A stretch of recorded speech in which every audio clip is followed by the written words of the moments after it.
Hello students, welcome back to our channel. ఈ వీడియోలో AP mega డిఎస్సికి సంబంధించిన లేటెస్ట్ అప్డేట్స్ చూద్దాం.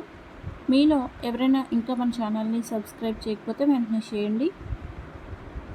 డిఎస్సికి ఎంపికైన వారి తుది జాబితా నేడు అంటూ ప్రకాశం జిల్లా ఒంగోలుకి సంబంధించిన న్యూస్ ఆర్టికల్ చూద్దాం. డిఎస్సి ద్వారా జిల్లాలో ఉపాధ్యాయ పోస్టులకు ఎంపికైన వారి ధ్రువపత్రాలను బుధవారం పునఃపరిశీలన జరిపారు. విద్యాశాఖ డైరెక్టర్ ఆదేశాల మేరకు అన్ని జిల్లాల్లో మరొకసారి సరిచూసే ప్రక్రియ చేపట్టారు. దానిలో భాగంగా డిఈఓ కిరణ్ కుమార్ నేతృత్వంలో స్థానిక సమగ్ర శిక్ష కార్యాలయంలో 5 బృందాలు గతంలో పరిశీలించిన పత్రాలను మరొకసారి పరిశీలించి వివరాలు రాష్ట్ర కార్యాలయానికి పంపించారు.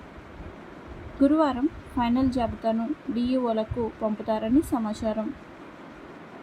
ఏపీడిఎస్సి మరిన్ని లేటెస్ట్ అప్డేట్స్ డైలీ మీరు తెలుసుకోవాలి అంటే మన యూట్యూబ్ ఛానల్ని సబ్స్క్రైబ్ చేయండి.